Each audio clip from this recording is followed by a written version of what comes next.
St. Augustine commentary on the Gospel of John, chapter 15, verse 11 and 12. Tractatus 83. You have just heard, beloved, the Lord saying to his disciples, "These things have I spoken unto you, that my joy might be in you, and that your joy might be full." And what else is Christ's joy in us, save that he is pleased to rejoice over us? And what is this joy of ours, which he says is to be made full, but our having fellowship with him? On his account he had said to the blessed Peter, "If I wash you not, you shall have no part with me." Chapter 13, verse 8. His joy, therefore, in us is the grace he has bestowed upon us, and that is also our joy. But over it he rejoiced even from eternity, when he chose us before the foundation of the world. Ephesians chapter 1, verse 4. Nor can we rightly say that his joy was not full, for God's joy was never at any time imperfect. But that joy of his was not in us, for we in whom it could be had as yet no existence, and even when our existence commenced, it began not to be in him. But in him it always was, who in the infallible truth of his own foreknowledge rejoiced that we should yet be his own. Accordingly, he had a joy over us that was already full, when he rejoiced in foreknowing and foreordaining us, and as little could there be any fear intermingling in that joy of his, lest there should be any possible failure in what he foreknew would be done by himself. Nor when he began to do what he foreknew that he would do, was there any increase of his joy as the expression of his blessedness? Otherwise his making of us must have added to his blessedness. Be such a supposition, brethren, far from our thoughts, for the blessedness of God was neither less without us, nor became greater because of us. His joy, therefore, over our salvation, which was always in him, when he foreknew and foreordained us, began to be in us when he called us. And this joy we properly call our own, as by it we, too, shall yet be blessed. But this joy, as it is ours, increases and advances and presses onward perseveringly to its own completion. Accordingly, it has its beginning in the faith of the regenerate, and its completion in the reward when they rise again. Such is my opinion of the purport of the words, "These things have I spoken unto you, that my joy might be in you, and that your joy be made full. That mine might be in you, that yours might be made full." For mine was always full, even before you were called, when you were foreknown, as those whom I was afterwards to call.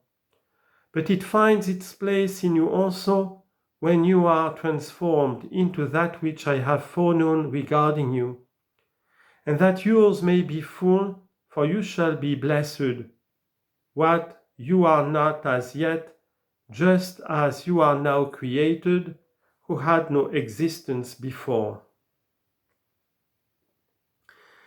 This, he says, is my injunction, that you love one another as I have loved you, whether we call it injunction or commandment. Both are the rendering of the same Greek word entole, But he had already made this same announcement on a former occasion, when, as you ought to remember, I repounded it to you to the best of my ability. For this is what he says there, a new commandment I give unto you, that you love one another, as I have loved you, that you also love one another. Chapter 13, verse 36.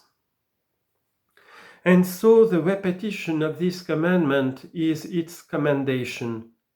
Only that there he said, a new commandment I give unto you, and here, this is my commandment. There, as if there had been no such commandment before, and here, as if he had no other commandment to give them. But there it is spoken of as new, to keep us from persevering in our old courses. Here it is called mine, to keep us from treating it with contempt. But when he said in this way here, this is my commandment, as if there were none else, what are we to think, my brethren? Is then the commandment about that love wherewith we love one another his only one?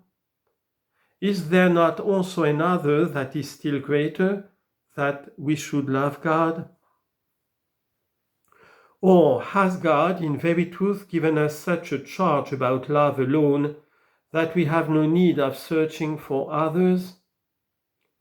There are three things at least that the Apostle commands when he says, but now abide faith, hope, charity, these three, but the greatest of these is charity. 1 Corinthians chapter 13, verse 13.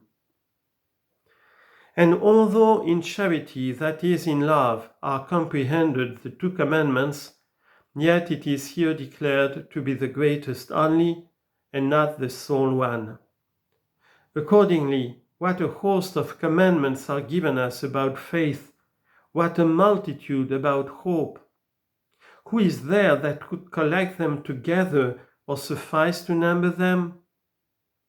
But let us ponder the words of the same apostle, love is the fullness of the law.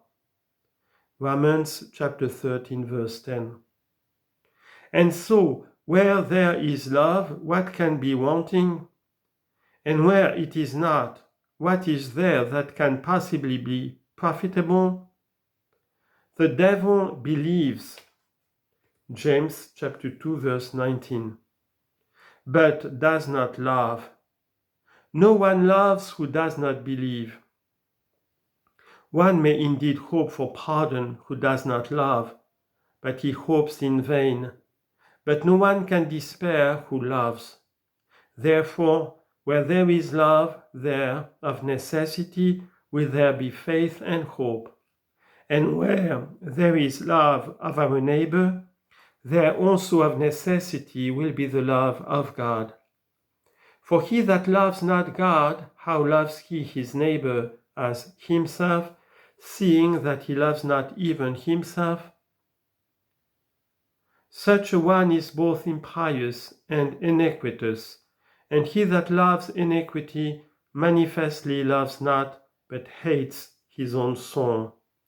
Psalm 11, verse 5.